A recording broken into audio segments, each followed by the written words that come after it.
Hola a todos, acá les habla el profesor Braulio Monsalve de Estudios Sociales o Historia. En esta ocasión vamos a hablar sobre la Primera Guerra Mundial. Como anteriormente vimos en la clase pasada o en el video pasado o guía sobre el imperialismo, ahora vamos a entender cómo eso que vimos anteriormente impacta lo que veremos hoy, ¿ya? Hay que recordar que esto va especialmente dedicado a los alumnos que estén realizando las guías de los SHC, o sea, segundo niveles A y B, y también al tercer nivel TP. Bien, comencemos.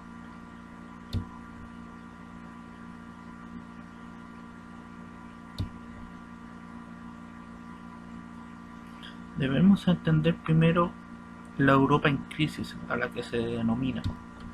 ¿Por qué? Porque entre el periodo de 1914 y 1945 hizo una crisis a la sociedad burguesa o la sociedad adinerada de Europa que se fue construyendo a lo largo del siglo XIX. O sea, hace un siglo atrás, esta sociedad burguesa que se estaba levantando gracias a la riqueza que poseían por sus negocios, comenzó a generarse una crisis. ¿Pero por qué? Primero porque la Europa decimonónica pasó a un liberalismo político, también pasó a un liberalismo económico y también pasó a un progreso indefinido del cienticismo. La Europa decimonónica está fielmente reflejado en 1914 y 1945. Y esto lleva al surgimiento político, que principalmente son el surgimiento de la ideología del comunismo y también la ideología del fascismo. Dentro de el liberalismo económico también encontramos el comunismo, el corporativismo y el keynesianismo.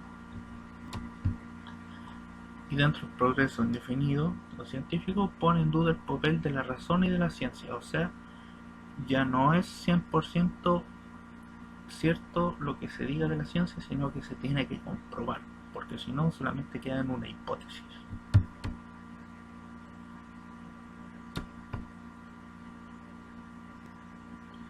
Bueno, ¿algún antecedente de la Primera Guerra Mundial? Primero vamos a ver una competencia idealista, que es lo que vimos en la clase pasada, y el desarrollo del sistema de alianza.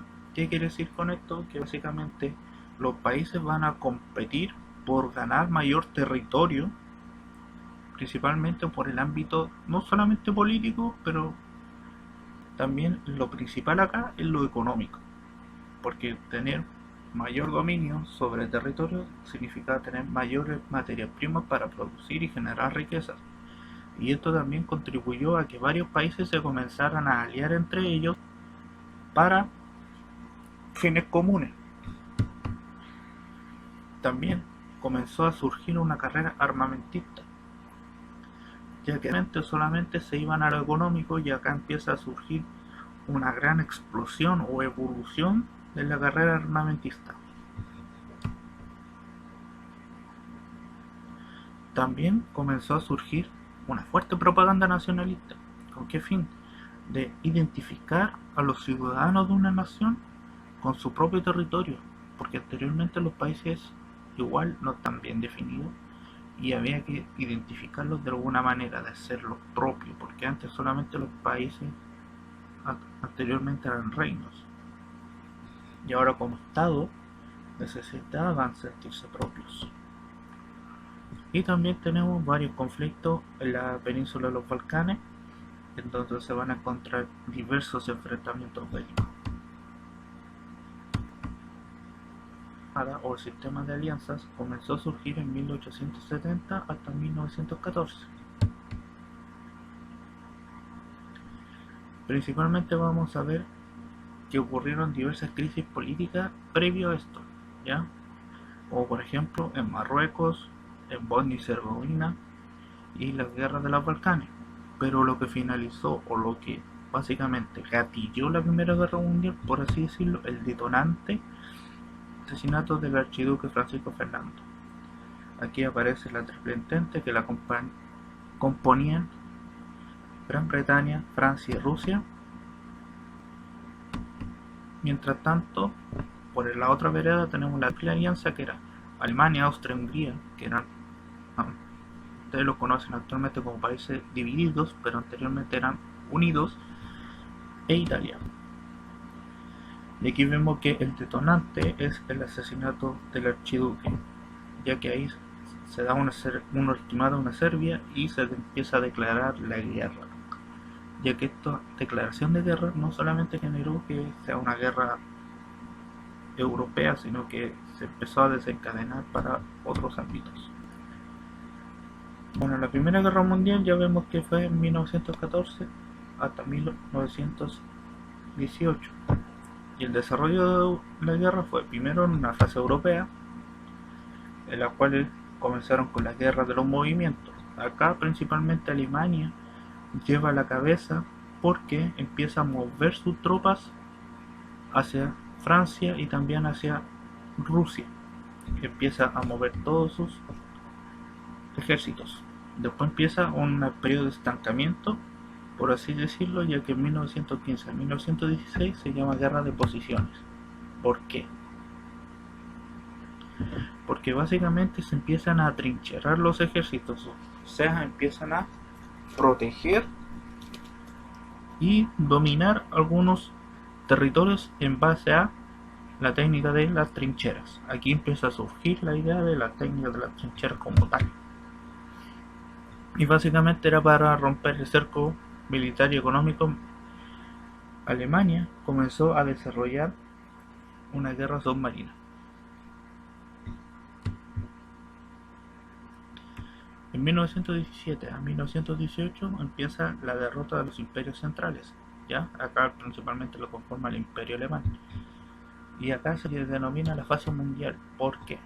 Porque gracias a que ocurrió un hundimiento del vapor Lusitana, que era un barco de vapor en la cual llevaba personas, ya era de transporte, fue hundido por un submarino alemán, y eso detonó el ingreso de Estados Unidos a la guerra.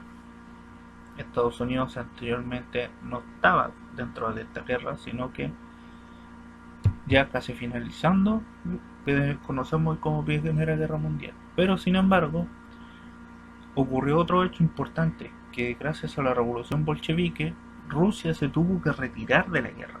O sea, hubo un, por así decirlo, futbolísticamente, cambio de jugador. Salió Estados Unidos, ingresó Rusia. Y obviamente Estados Unidos ingresó por la Triple Entente. Y aquí vamos a ver lo fundamental de que en la batalla de Amiens, que en agosto de 1918, Alemania sufre muchas derrotas. La batalla de Amiens fue una de las tantas batallas de una estrategia de 100 movimientos o 100 tomas de posiciones, en la cual la Triple Entente trataba de derrotar obviamente al ejército alemán.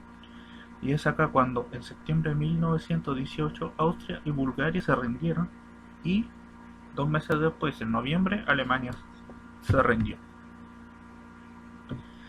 Aquí vamos a ver un mapa de cómo era Europa durante la guerra, ¿ya? Sin embargo, vamos a ver cómo cambia este mapa.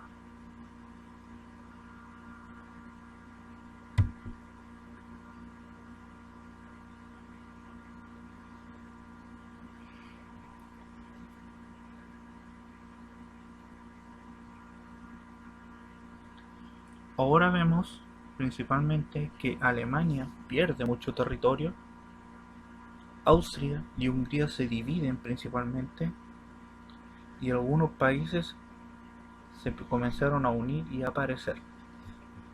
¿Ya?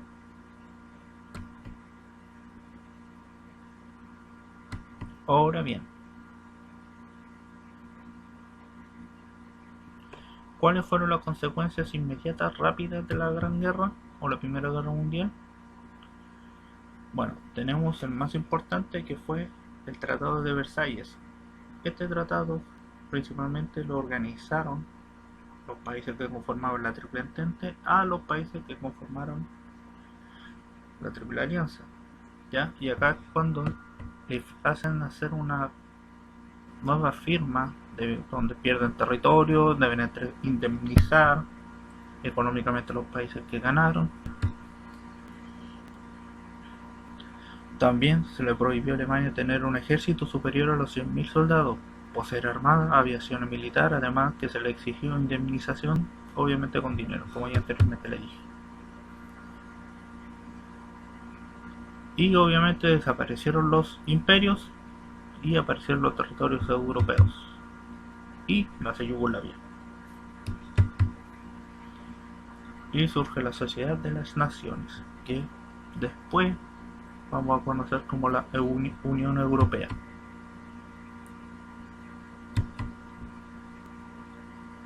Bueno, consecuencias económicas y sociales de la Gran Guerra. Primero, la crisis económica, la ruina industrial y agrícola, básicamente por la destrucción de los territorios. Las pérdidas humanas, casi 10 millones de personas murieron, obviamente la mayoría fueron soldados. Y también las mujeres cumplieron un rol fundamental, ya que comenzaron a introducirse en el ámbito de la industria del trabajo. Es acá cuando las mujeres deben tomar el rol que dejó el hombre por ir a la guerra. No solamente en Europa, sino que también en Estados Unidos. Muchas mujeres asumieron el rol que tenía el hombre de trabajar para la familia porque sus esposos estaban peleando en guerra. Y bien, en la actividad que vamos a realizar en esta guía va a ser la siguiente. Pero van a realizar una línea de tiempo con los acontecimientos más relevantes de la Primera Guerra Mundial. Y posteriormente me van a responder las siguientes preguntas. ¿Qué importancia tuvo la industria armamentista durante la Primera Guerra Mundial? ¿Y qué cambios relevantes se presentan en el mapa con respecto al orden de los países posterior a la Guerra Mundial? O sea, ¿qué cambió? ¿Cómo era el mapa antes de Europa y cómo era el mapa después? Bien, eso ha sido todo.